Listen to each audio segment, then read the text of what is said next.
Welcome to the Landy Peak podcast. I'm your host and friend, Landy Peak, and I am thrilled to have you join me. In each episode, we will explore what makes life truly fulfilling: happiness, deep connections, and self-discovery. Together, we'll uncover that happiness is not a destination, but a way of living. Now, let's dive into today's episode.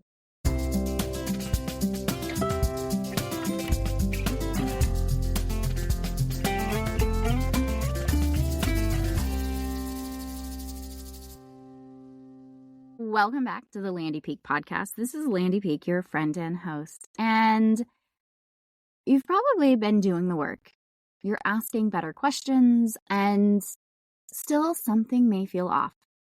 In today's episode, we're getting straight to the root of why. I'm joined by Amy Vasterling, a public speaker, intuitive, and teacher who spent the last 22 years studying one thing: why don't all people thrive? Her answer will change how you see yourself, your relationships, your healing, and the world.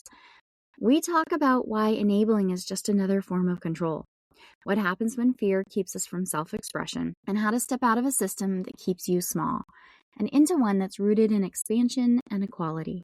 This conversation is big. It's going to change what you thought you knew, and it just might show you the next step forward. I am so excited to welcome our guest, Amy Vasterling. Amy, can you share a little bit about yourself so the listeners can get to know you? Yeah, Landy, first, thanks for having me here. And yes, I spent 22 years fiercely looking at why people don't all thrive in our world. And then I added the question, if one could collapse narcissism, how would one do so? And I went toward that without a psychological angle necessarily. But in that questioning, I learned a lot about humanity, and I did it all through observational research. So that's the foundation of all the things I do come from that. That's incredible. So give us a little bit of your background. Kind of how did you start focusing 22 years ago on this topic? Yeah, that's a great question. Several things were catalysts that led to it without me ever noticing. That's what I truly was doing in some ways. But I had intuitive experiences when I was young.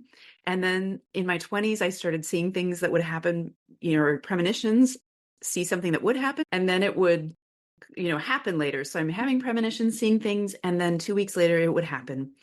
And that started to impress upon me, there's more to this. But instead of doing what most people do, I didn't seek others. I went inside and I challenged everything that I experienced, and it derived a very different result and a very different angle at which to see what was happening. But then fast forward a little bit later, I had children, and I recognized I needed to parent them not the way my parents did and not the opposite. So I quite literally felt like 2 years worth of time I was breaking into two pieces, and that would later inform what the problem was and really is the hinge point for my work. And then I had a chronic Lyme disease episode for 6 years, which taught me a lot about letting go in the physical body and how our society looks at people who are ill. And so all of these things put together helped me understand this work, which seems like an odd, but it was all life, an experience of living life and seeing it from that angle. And that's why I looked to observing people, my friends, my clients. And in those clients, I was working as an intuitive, but they would say to me, working with you is like 10 therapy sessions in one, but it's far easier, right? So there's something going on in that was natural within me, even as a child, to sum up what other people were saying and give them perspective. And they'd say, oh, she's really wise. But I didn't feel that way. I just could see life differently. And that wasn't always easy. In school, they didn't like that, right? They thought you're not doing what we're supposed to be doing. You're not focused the way that we're supposed to focus. So we're going to label you as somebody who can't, or, when that was not true. But I thought differently. I saw life from a very different perspective young, and that continued forward. And then these experiences that just naturally came my way, I looked at parenting and I thought, I had a lot of anger in me. I had a lot of things I didn't know what to do with. And I thought, I don't want to be an angry parent. What do we do? And that led me to resources and also to my own inner work over all those years. And then I recognized everything I was experiencing isn't unique to me. Many people are experiencing the same thing, which I later came to term the model. Yeah. So I was going to dive into the model later, but this is such a perfect opening. Can we talk about the model? Because Yeah. I mean, I resonate with what you're saying. And there's parts of me in parenting where I definitely don't want to parent as I was parented. I have two incredibly different children. I don't want to do the flip opposite. Right. There is this somewhere in the middle that we're trying to, navigate, and we don't have direction. We don't know how. It's play by play, trying to figure it out. And there is parts of me that are angry and parts of me that show up as a parent that I'm like, oh, that's not how I want to be. I want to do it differently. So I think I'm not the only one that's resonating. I'm sure there's listeners that are resonating deeply. Let's talk about the model. What is the model and where did it come from? Yeah. Well, sadly, I wish nobody resonated Right? Yeah, because right. this is hard. Mhm. But absolutely. So the model to me, oh, there are so many ways to describe it. So I'm going to try and do my best here but it's like a metronome. So it's a fixed point system. And that's why narcissism plays a role in it, is there's one hinging point. And as a result, we have one side that is the authoritarian control saying my way or the highway. They're Yes. not willing to look at any empathy or understand the person's situation. And the other side of that is the enabler who feels they don't want that, say, in this case, a child. The authoritarian says, you just, with a scraped knee, just buck it up and shake it off. And then the other parent comes in and says, oh, are you okay? And that second piece of the enabler is trying to take the pain away from the person because the enabler has experienced so much pain. And my client is going to resonate more with that position of being the enabler and feeling like I don't want others to hurt and protecting them from that. And the reality of it is it plays into something that has to do with the hierarchy. So that the hierarchy uses control, so it's judgment, saying some people have no consequences. And I'll say it this way too, they're of more value, and others have far too high of a consequence. And as a result, the people who have no consequences never fully mature. And this is why our society is in a loop of behaving in a way like we're 16 years old emotionally, because we didn't emotionally mature, because the people who are at the top of the hierarchy set the tone for society and gone unchecked. That's the way things are. That's where we make excuses. We hear people say, and I travel all the time, and I'm in a lot of countries where women will say, well, that's just how my father is. But that's an excuse for the status quo. He can change. He can think differently. He doesn't need to be narrow-minded about how women can be in their world or how their son can do something that maybe it was outside of the family's experience, right? So we want that fixed point to remove, and that's done, from removing ourselves from the model, which is really the control we assert to hold our place in the hierarchy. And we do that. Usually it derives from anxiety. I'm going to be like you or do the things you ask me to do so that I can stay in your favor. And we might say that that's pleaser behavior, but it isn't always pleaser behavior. We really aren't aware of it. And sometimes it doesn't produce anxiety in us. We just acquiesce and we say, okay, that's okay. But Right. really it's not, because what happens is we're lacking our own self-expression. And the problem with that on a global level is I don't think we'd be in the situation we're in right now if everybody had the ability to self-express, meaning maybe in the future, global education is where we're headed so that people across the world, children, are talking to each other and thinking at higher levels within their interest. And then in each of us, and this is why I said early in this, why don't all people thrive? Yeah. Is in that if we did all thrive, we would all live to our potential. And that moving that fixed point out, the problem here too is that is a metronome and it keeps swinging. And our experience in humanity now is life is moving faster and faster and faster. And the reason is because the metronome keeps swinging back between these two forms of control. And people will say, presence yourself. But instead of doing that, what I said to myself is, why am I not present by nature? And I held into that position of the discomfort of it. for years and asking at different angles, different facets, until I came to the place where I unleashed that discomfort, what was going on, whether it was inner child parts, which to me is the shadow. We release ourselves from the parts being, or healing the parts, we heal them, and we release ourselves from having a shadow. The Mm-hmm. other piece that I learned by doing it that way is our inner parts or inner child parts each represent abilities in us, but also personality pieces. And Uh-huh. we need all of them working together for us to really fully express ourselves. Right. Right? So it's important. And then this other piece of control, which I talk about as posturing in the model. On the authoritarian side, we would say that they are boasting, proving, telling, or withholding through avoidance. Mm-hmm. The enabler side, it's about worry and guilt, drama, and withholding through, this is harsh, but self-abuse, meaning ruminating, Yeah. staying too deep in your mind about, what did I do that wrong? What's with that? Yes. All of that together is what this fixed point model is. That's fascinating. Thanks. Okay, I have to think that through. As I'm going through and going, okay, what's my next question? Because there's so many different facets. There's so much information, but I want to disseminate it down into really resonant bite-sized bits of information for the listener. So let's take it from the big. Where do we want to go next for concrete information that we understand? Yeah. I think what people want to know most is that they are seen and heard.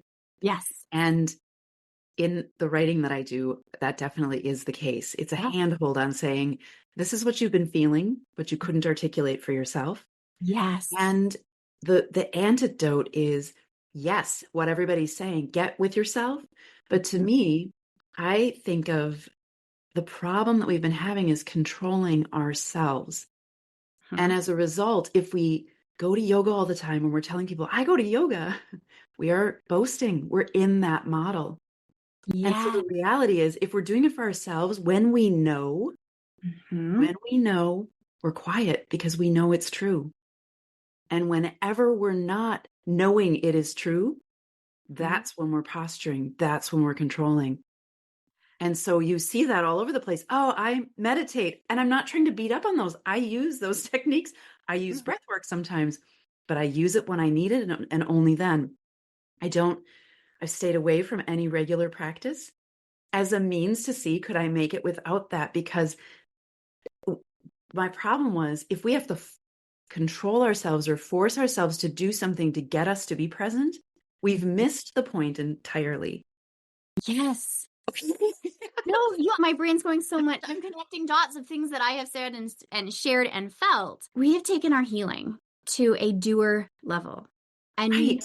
just labeling that and really Mhm. identifying that when we are the tools and techniques that could help us Mhm. really settle in ourselves, could help us really regulate our nervous systems and come back into that safety of our wholeness, we are now using as one more thing that we have to check off, one more thing that makes us worthy, one more thing that helps people see that we're enough, that we're doing it. And as you talk about that boasting in, I do yoga, I do meditation, and those are really valuable things, but it's Right. how we're using them. We're not using them necessarily to turn inwards.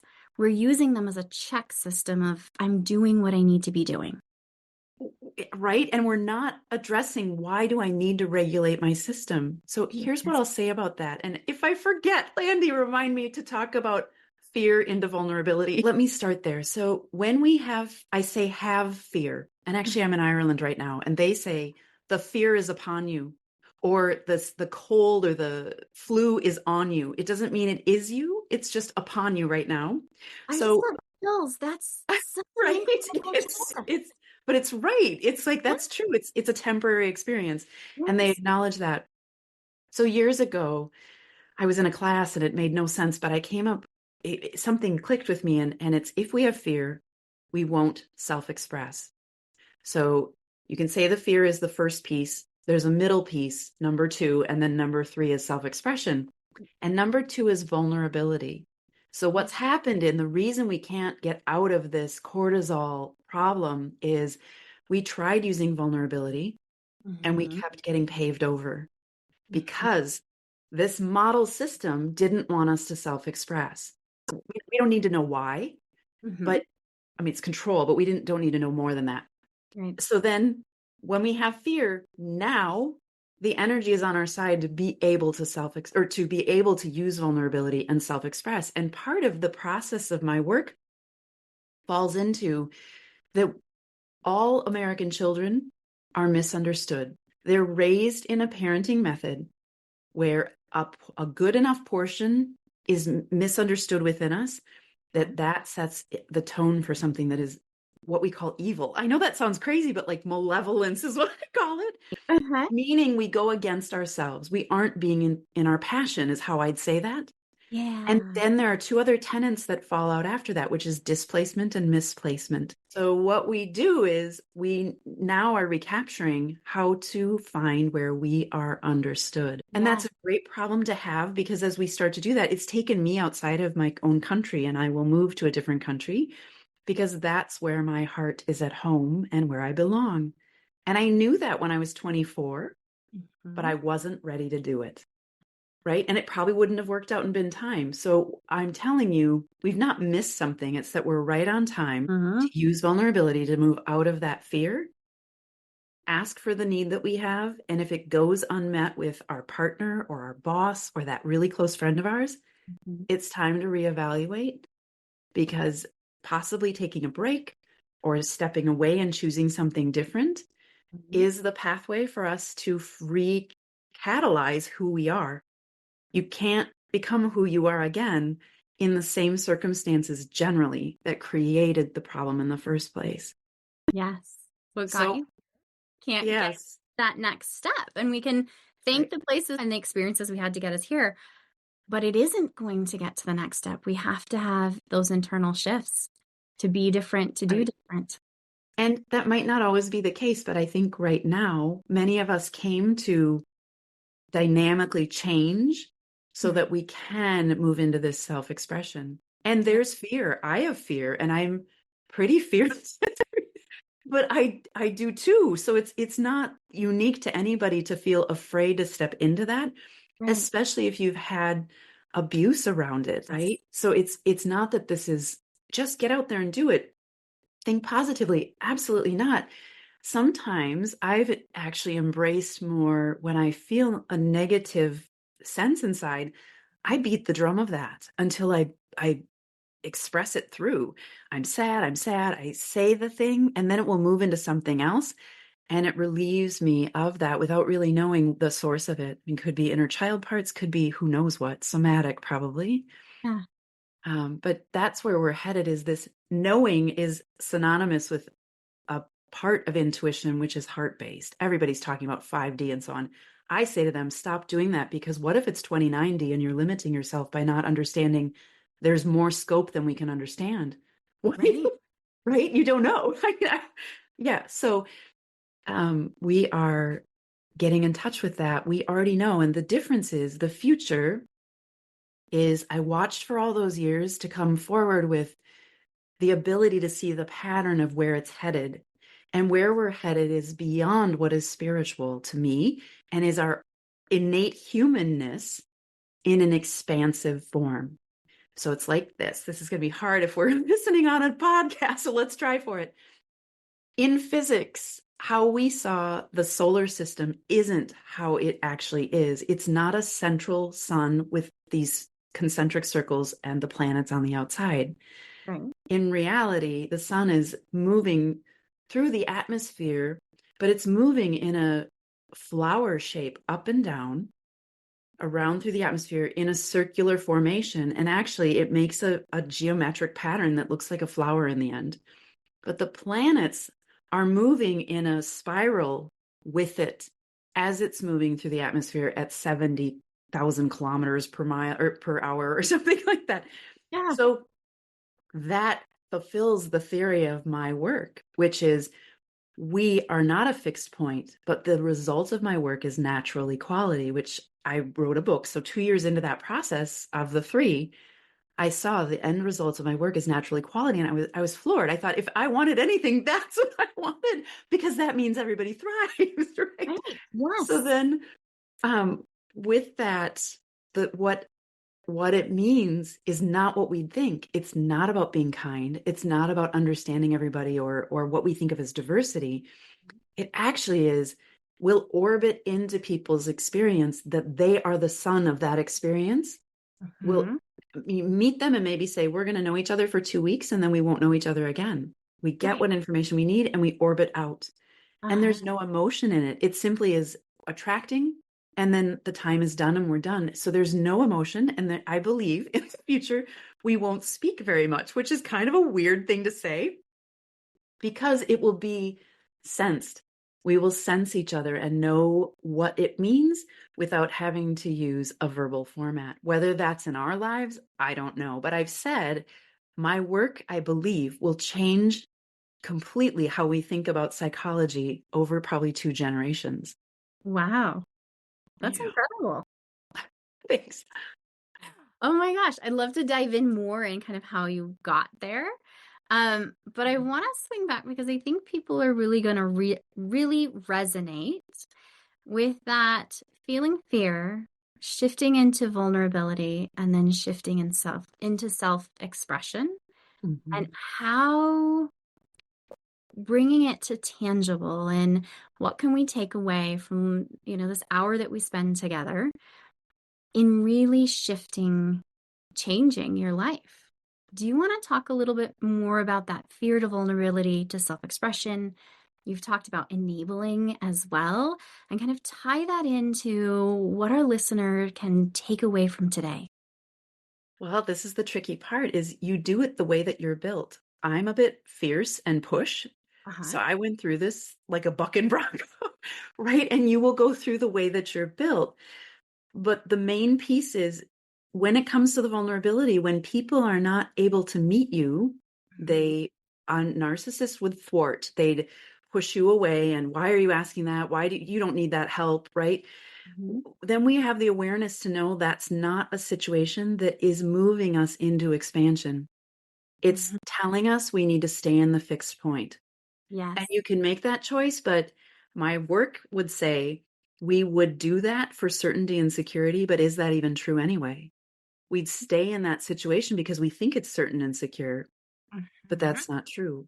And if you could know that on the other side of it, even though you'd have to go through some very challenging things in life, there was magic on the other side for you, would Right. you be willing to do it? And that's a choice. And that's what delineates it for us. Am I willing to step out of the fear? Otherwise, you can regulate yourself till the cows come home, but you're never going to spend a life that's going to, or you're never going to have a life that's going to stop having you regulate, because you're keeping yourself in the cycle of something that is keeping you wound up. It's a Absolutely. working system. So, Yes. right, we can ask for the vulnerability with friends. Hey, I have this need, or Mhm. with the partner, or with the boss and see, or the coworker, anybody in our life. And we'll quickly see. I mean, for me, I've had to leave almost everybody in my life. There was even a point at which I had to say, I can't put any focus in my life to believing in my children. They know I believe in them. And now I have to put all of that to myself. And I went through a few weeks where I was depressed. I don't know why, but it was hard for me to let go of holding that up for them, even though now it was saying, you don't need to. They've got it. They Right. know themselves, Uh-huh. right? So we'll go through things that seem confusing or esoteric, or like an illusion. And the greater part of that pattern, from fear to vulnerability to self-expression, is beyond that. We move into a deep level of trust, and often we'll go through a time where we have blind trust, meaning we can't tell at all what's going on, but we know all we need to do is trust. But Yes. it's really quite hard, right? And then we can move into fulfillment. And I don't think all of us need to do that. I think if a bunch of us move into self-expression, we're going to be okay. Some of us move into fulfillment. But the piece that's important is being honest. And about 15 years ago, at that point in my work, I realized everybody is lying to themselves, including me. And I didn't know how to place that or what to do with it. I was okay, but I felt like, how do we reconcile that? I can't go out and say, you're lying to yourself. Mm-hmm. And so I actually do some writing that is from 250 years in the future to give Uh-huh. perspective on how to see what's going on now. But this is tricky, and we have to be honest in order to set down the sword of Uh-huh. fighting to stay in the model. And the Yeah. model is constantly asking you to acquiesce and continue day after day to hold your place in the hierarchy. It's as though we stay in a position of constantly saying, am I good enough? Am I good enough? Do I matter? Am I valuable? Mm-hmm. And then we prove it so that we can stay in that position. But people that know what being outside of the model means recognize that's all ridiculous. It's not really true for us, which is hard. I mean, that's hard, right? But it is meeting yourself, but it's sitting in where it gets really uncomfortable Mm-hmm. and being willing to not do something that just gives you comfort, when that could be a technique of breathing or doing something, but enduring through and being wide-eyed about what is this experience yielding? What is really going on in there? Mm-hmm. Show me, oh, my leg hurts all of a sudden, sometimes I've had parts of my body shake uncontrollably while I'm doing this, and it's scary. You Mm-hmm. think, am I having an attack? But it simply is somatic energy letting go from my past fear, right? Great. Yeah. And yeah, so there are different levels to it, but it is a personal journey. So it's hard to say this is the process. And the other piece is you are your own teacher in this. You Mm-hmm. know yourself better than anybody. And part of what got us into this trouble in the first place is others saying or wanting so much to be right that Mm-hmm. everything else went by the wayside. I know better for you than you know for yourself. Right. Yes. Mm-hmm. And much of the world went ill governed on that string of words. Yeah. Truth, it did. Right. Yeah. It did. So you know how you learn, you know how it works for you. And we're at an awkward time in our world where Mhm. standing up and expressing ourselves is different. It's different than it has ever been. But with the fixed point model, we've run out of ideas. But with the expansive model, we'll have more ideas. Newness will come. It will be Right. fresh. Yeah. So if we're standing and we're realizing that we're stuck in this fixed model Mm. and we're not quite sure what to do next, what would you say to somebody who's like having that aha moment of, oh my gosh, this makes so much sense. And I realize that I have been in this fixed space Mm. and I put vulnerability out there and I might not get my needs met or I might be ignored and run over. And I have just accepted that. But that no longer is where I want to be. What would you tell them? Well, it would be a case by case, so that makes it really challenging. But if somebody could, I'd Mhm. say an option might be to take time away. If you could take a week away at a cabin by yourself to be quiet and get into the emotion of it, to let it or see it and release it, just Mhm. to see what's there for you and make some choices. I do think speaking to a therapist is on point if that's something that helps you move to the next place of having the courage and the pathway on what to do once you've made the choices, or they can help make the choices with you. I mean, they really can't make the choices for you, but I think support in ways that are powerful for you is good. You might have a best friend who you can confide in and get support, but the truth of this is it's your journey, and you need to come inward in a way that you can hear what you need to say. And you might know something, like maybe you were a children's book illustrator and you knew that and you never pursued it, or maybe you always wanted to be this or that and you never tried for it. Those are the things to try for now, and set small goals. And Mhm. also, we do it incrementally. We aren't going to say, I'm leaving my partner, I'm leaving my job, I'm going to work and do my own business. It's all far too much at once. Right. Make one small step toward the thing one example I've given in the past is you're a stay-at-home parent and you decide that it's time to go back to work. Talk Mhm. to other people who have been stay-at-home parents and went back to work. Mhm. Get advocates and allies to help you understand what they experienced and how it worked for them. But complaining is a good way to know it's not working. Oh, that's really big. Yeah. I used to keep a complaint journal to Okay. see Yes. where my themes were. Uh-huh. And so when I found myself complaining, I carried a journal and I'd write what the complaint was and then be able to go back and sit and look at, like, what am I complaining a lot about? What are the themes here? Because that's where I need to really look at my life, where I'm not taking that radical responsibility. And most of the time I was playing victim in that role, but really looking at, and now I'm looking at that model where it's like, okay, I was in a fixed state. Right. And understanding that, but yes, it's turning inward. It's looking at ourselves. And I hear how difficult that is and how scary it is. It And is. how so many of my clients, as I have talked about, even sitting in silence with yourself, Mhm. where you don't have distraction of your phone or anything else going on, go in nature, sit, just be, how much resistance there is, how hard that feels to just be with yourself. Right. Well, so something I say, which I think is important, especially for women, Mhm. is this isn't your fault, but Yeah. it is your problem to solve. And Ooh. a lot of, particularly women and some men, have Mhm. had a lot of trauma and they are actually victims. Mhm. And so our society is quick to say, oh, stop being such a victim. Mhm. When in truth, the problem is nobody said, I'm so sorry that that happened.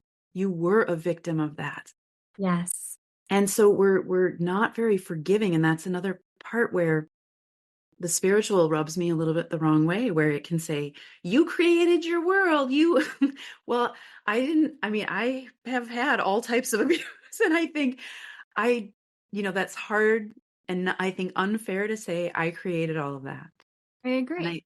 all right. So instead, this isn't your fault. It's an experience to which you were born to learn and grow. Yes, we can accept that.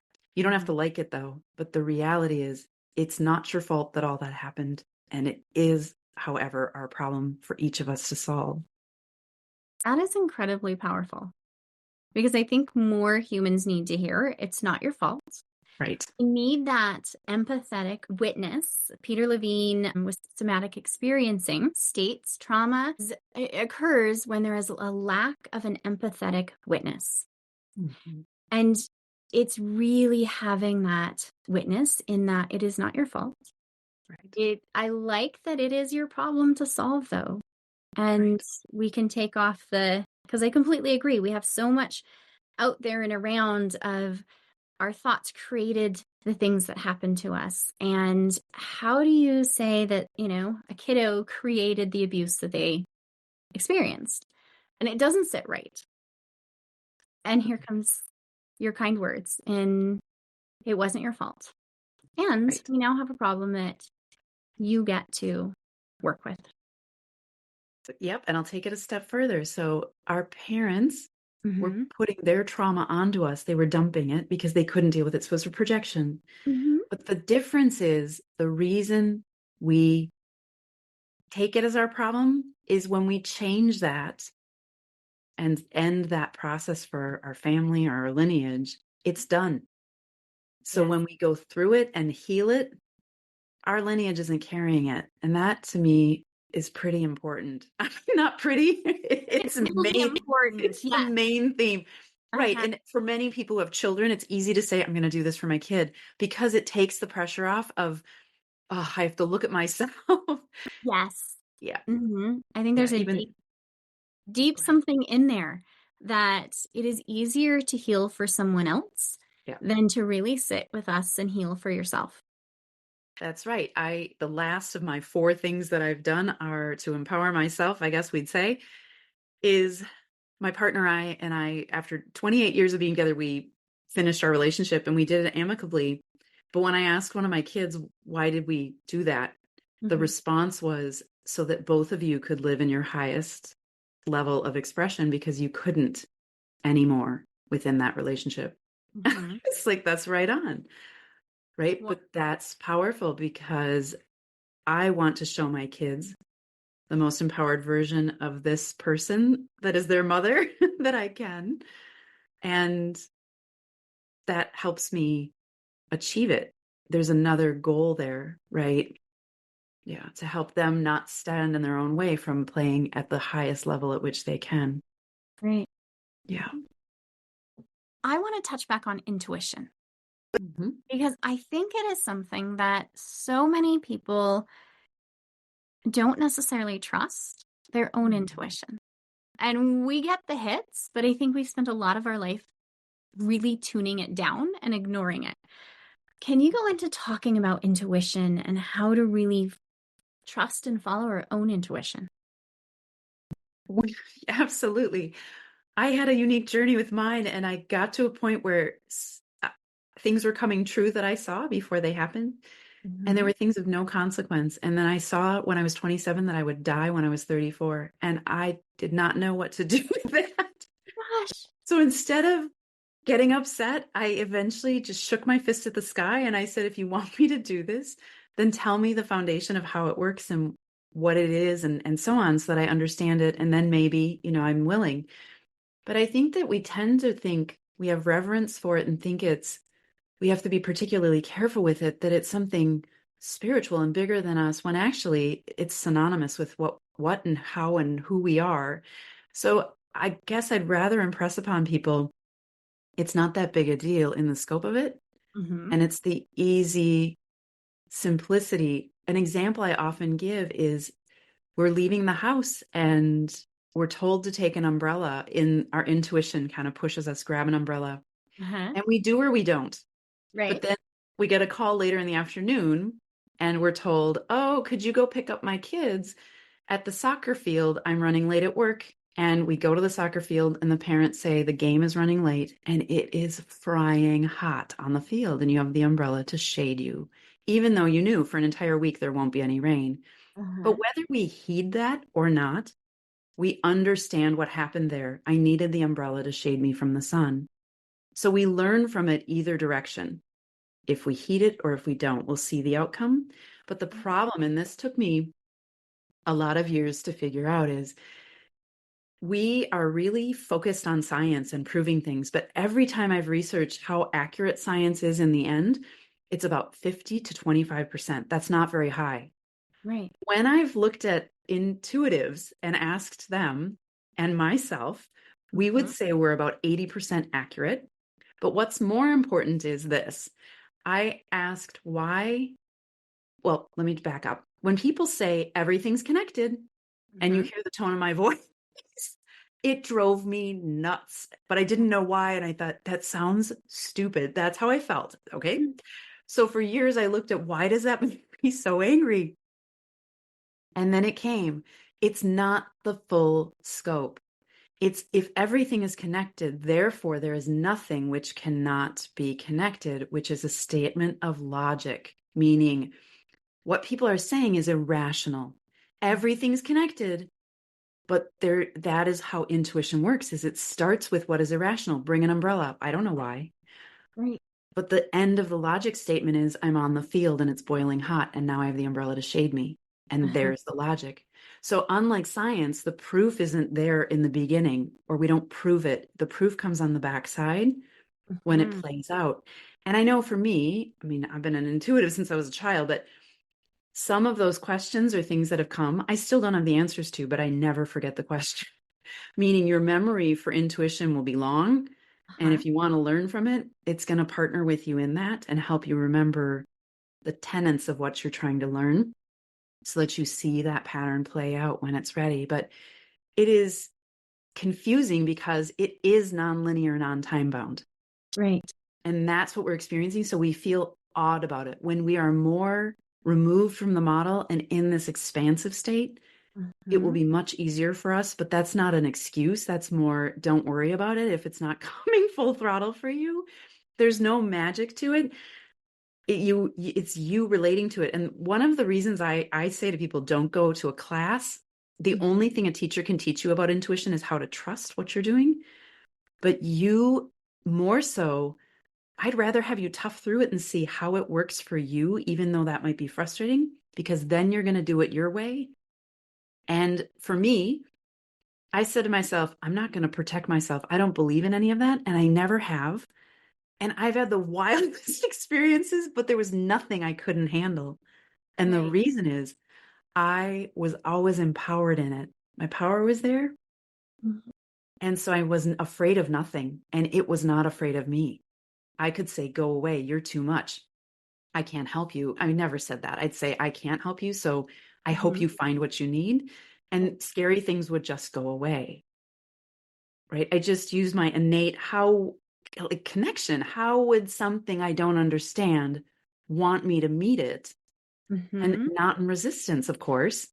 Right. And so not meeting it in resistance, everything I met along the way worked with me or did what I said. I'm not saying I was commanding or controlling it, more, I can't help you. So when we have a charge and we are disempowered Mhm. is when we have to protect ourselves because we don't trust us. But for me, I didn't have any connection. I was born into a family that was all about disconnection. I married into somebody that didn't was about disconnection. And as a result, my intuition was strong because I think I was a flight risk. Let's make her highly intuitive so she always knows she's connected. Oh, yes. So that I would stick around because I'm like, well, I have that connection. Uh-huh. Interesting, right? So it's not a beautiful reason I'm highly intuitive. Yeah. I It's to keep me here. Yeah. guessing there's a lot of us like that. I'm guessing so too, especially now. Yeah, Mhm. because it's hard to Yeah. watch. So I hope that helps. It's not an exact science because it's not a science. It is an art. And living life is also an art. That's why I've used the word expression so much. It's an Mhm. expression of who you are. Yeah. And we're moving to, I think, and this sounds spiritual, but from being in the spiritual into being the predominant creator. And that Mhm. is a very different position because we're actually able to create our lives in a way that we want. And Yeah. I don't feel we've had full access to that. That's where it's not fair to say, stop being a victim. Mhm. Yeah. We were learning and we were under, some of us, great distress. Yeah. Absolutely. Oh, this is incredible. Are there any last words that you would like to share before we close for today?